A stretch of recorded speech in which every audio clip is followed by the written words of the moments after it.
Hi, this is Brian. Welcome back to Philosopher's Notes TV. Today, another great book, What to Say When We Talk to Ourselves. What to Say When You Talk to Yourself. Shad Helmstetter, Ph.D.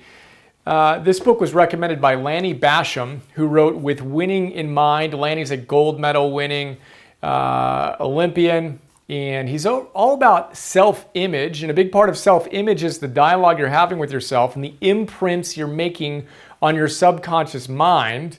So he recommended this book, picked it up. I'm glad I did. It's awesome. Philosopher's Note, a bunch of big ideas. 5 of them here. Let's jump straight in. First big idea is the fact that the quality of our lives is going to be determined by the quality of our programming. So how we talk to ourselves is largely determined by the underlying programming we have. Most of us are unconscious. We're running old, bad programs, right? And Shad talks about the fact this is 1982. He says, think of a computer.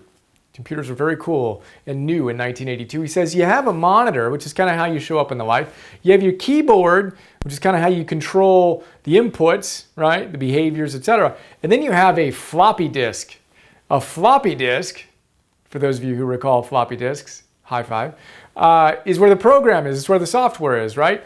So you need to use the keyboard and your thoughts and behaviors to program your software properly, because if you've got bad programming, it's going to go through everything, and your life, or the computer, and in this metaphor, your life is not going to be what you want it to be. So to upgrade that metaphor, our operating system, imagine that you're trying to run your life on an operating system that was designed in 1982. You're going to have a tough time doing a whole heck of a lot with a modern computer on software, an operating system that was created 30 years ago, right? But most of us live our lives that way. We have hand-me-down programming. We've been conditioned from a very young age to relate to the world in certain ways, and we need to go in and replace that operating system, that program. We need to upgrade it. He says the programming drives your beliefs, which drives your attitudes, which drives your emotions, which drives your behaviors. So if you want to change all of that, you got to start with your programming, and the best way to do that is via your self-talk. Self-talk, capital S, capital T, self-talk. It's basically what the book is all about. He says there are 5 levels of self-talk. Roughly, the first level of self-talk is negative. It's things like, God, I'm an idiot, or I'm so tired, or I just can't do that, or I used to be able to do that, I can't now. Negative. He says, unfortunately, most people operate predominantly at a level 1 of self-talk. Negative. Not good. Your life is going to be suboptimal if that's the programming. Those are the thoughts, and that's the programming that's running the show. He says you need to identify that, then move up. The second level is a little bit better, but it's still negative, which is, I should not do that. I shouldn't smoke. Okay, well, that's better than I'm an idiot, I'm a smoker. You're at least making a little bit of progress there, right? But you identified the problem, but you didn't identify a solution. The third level is a little better than the second, which is, I'm never going to smoke again, right? I'm not going to procrastinate anymore. Oh, okay, well, you're making a declaration in a more positive direction than thinking you're just a procrastinator and totally negative, or seeing that you should do something. You've made a declaration, you're going to do it. That's the third level. The fourth level is a positive declaration of who you aspire to be. I am the type of person who does what I say I'm going to do. That's like me to get things done. You can imagine your litany of things, right? I'm a healthy, energized, vital person, and I'm excited about life. That's a level 4 level of self-talk. Now, level 5 is more mystical and spiritual, and you're connected to the universe, etc. Shad says, focus on level 4. Let level 5 be a byproduct. Because if you don't have a good relationship with yourself, you don't have the basic fundamentals down, you're kind of going a little ahead of the game to try to connect to the ultimate source. The way to do that is to get healthy on the most basic mundane level, which is what he says and which I agree with. That's self-talk. And one of the things he does from a practical perspective is to identify the top 10 things you say to yourself that are most negative.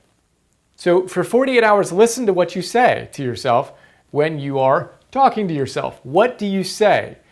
He says, look, if you can't come up with 10 things, you're not trying hard enough. All of us have issues. Make an inventory and then get to work. And basically, he goes through it in the book, and I talk about it a little bit in the notes, but identify your negative self-talk and then replace it with positive, affirmative, present tense self-talk. Not just one phrase, but a bunch of phrases. If you feel afraid and worried, etc., write down a ton of positive affirmations about who you aspire to be. Read that 3 times a day. That's the basic idea of self-talk. Now, the next big idea is the 2 U's. Why should you even care about this stuff, whether it's self-talk or all the other optimal living ideas we talk about? Well, he says, imagine 2 versions of you. One version runs on the old programming. You just keep on doing what you've been doing. Imagine that version of you fast forward into the future. Then imagine the version of you that's dialed in the self-talk, that's dialed in all the other habits that we talk about, even a fraction of the ones we talk about. Now fast forward that version of you vis-a-vis this version of you. Who do you want to bet on? Which one do you think is going to create more happiness, meaning, and mojo, and purpose, and all that good stuff in their lives? Of course, the one that's learned to talk to yourself as powerfully as you can. So get a deep sense of the why and realize that there's so much opportunity to grow if we're willing to make the courageous decision and do the work to change our lives. That's the 3rd big idea. 4th big idea, shower talk. This is pretty funny. So self-talk is basically these affirmative statements from the 4th level of self-talk, right? I am this type of person, that we read or we can listen to a recording of ourselves or someone else reading these things, right? That's self-talk, and the things we repeatedly say to ourselves. And then he says there's self-conversation, of which shower talk is one example. Self-conversation, where you actually engage in a dialogue with yourself. And the reality is, you already have all the wisdom you need. I'm passionate about studying and learning because I see different nuances that basically affirms or unpacks things I already know.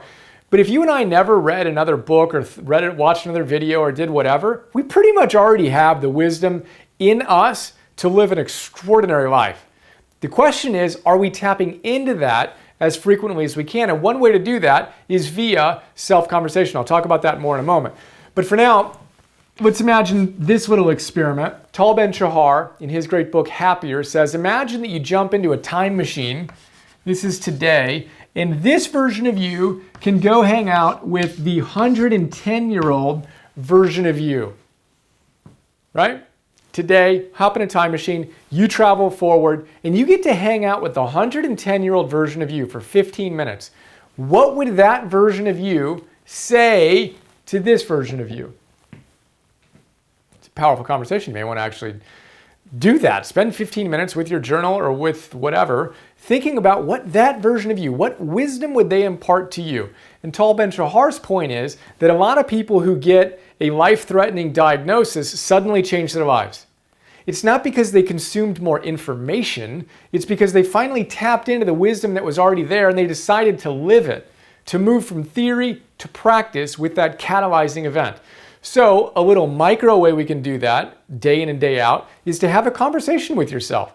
You're having a challenging time, literally say, hey, Brian, yes, Brian, go back and forth. I'm having a challenging day today. Other Brian, oh man, I'm sorry to hear that. What can you do right now that would help you have a better day? You got it. You just need to change your focus a little bit. Maybe you need to change your behavior. What is it? What's the one thing you could do right now that make you feel great?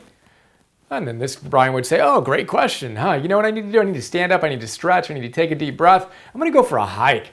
I'm gonna hang out with my family. Or I'm gonna do that thing I said I was going to do that I've been putting off. That's been draining me, whatever it is. That opportunity to have a conversation with yourself, self-conversation, is a really cool way to tap into your wisdom. And then he's got a super funny way, shower talk, where you actually get into the shower and you just kind of have this awesome conversation with yourself. Hey, he says, hey, Shad, how you doing? I'm doing great. I feel terrific, better than ever. And he goes back and forth, a bit awesomely wacky. Yet he says that's an amazing way to start your day versus the normal dialogue you have of, oh man, I feel so tired. I got to do all this stuff. What we say to ourselves matters. Choose wisely in these 2 U's. That's the 4th big idea. The 5th one is, Shad tells us the greatest challenge we're ever going to have in our lives is to dial in our minds. It's driving the whole show, as we discussed via the programming. That's the greatest challenge you have, is to master your mind. And it's also the greatest gift you can ever give yourself, give anyone, is the gift of mastering your own mind. It's the greatest gift you're going to give, the greatest gift you're going to receive. So imagine these two versions of you and have compassion, have love for the future version of you, and enough of it to discipline yourself now to create a life that the future you is going to look back and go, thank you. Wow, you made my life awesome when you decided to change and you recommitted and recommitted and recommitted. And I wouldn't be here today without you making those decisions then. So this is your biggest challenge. Get your mind right. This is why this is principle number 1 in Optimal Living 101. Optimism, mental strength. We've got to discipline ourselves and do the work to get control of that little monkey swinging in your mind. So self-conversations, shower talks are one way to do it. The 2 U's, self-talk, different levels, right? We want to be affirmative. I am this type of person. Repeat that to yourself throughout the day. Change your programming. Upgrade from those floppy disks and tap into the wisdom of the 110-year-old version of you. Hope you enjoyed. I look forward to sharing more with you soon. See you.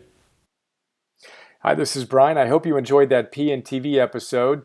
A lot of people don't know all the stuff I do beyond these free videos I share on YouTube, so I thought I'd do a quick video to give you an overview of our membership program that you can get access to and get a ton of other stuff.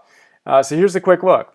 $10 a month. Join the Optimal Living membership program. You get instant access to 250 philosopher's notes on some of the best optimal living books out there. Old school classics, positive psychology, modern stuff, mindfulness, peak performance, purpose, neuroscience, wealth, etc. And what you may not know is that in addition to the PNTV episodes, I create PDFs on all of these great books. So 6-page PDFs. Let's take a look at one of them. Joseph Campbell. You want to figure out how to live your hero's journey? Well, this is a great place to start. I basically pull out my favorite big ideas, riff on them, connect them to other books and other ideas, and help you apply this wisdom to your life today. That's what the PDF looks like. Again, we have 250 of these on all these different great books. And then I record those PDFs as an MP3. So you can listen to that MP3 while you're on a walk or working out or doing some errands or whatever. That is Philosopher's Notes. A lot going on there. And then in addition to Philosopher's Notes, you get access to Optimal Living classes, Optimal Living 101. Idea here is that all those great teachers come back to the same big ideas again and again and again. I distill those ideas into classes. Super practical, fun, inspiring classes ranging from Habits 101, Confidence 101, Getting Stuff Done 101, Meditation 101. Instant access to all those classes. And then future classes include Relationships 101, Energy 101, Purpose 101, Business, Goals, etc. Those are our full-length classes. And then I create micro classes, 2 to 3 to 5 minute little bursts of wisdom on my favorite great ideas from these great books across the domains that you want to optimize in your life. So we have dozens of these so far. I create 50 new micro classes every month and 10 new Philosopher's Notes every month for $10 a month. So we're blessed to have thousands of members who are enjoying the program and sharing some incredibly kind words with us. And super simple, $10 a month, cancel anytime. Would be honored to be a bigger part of your life, and I appreciate your support. And here's to optimizing and actualizing.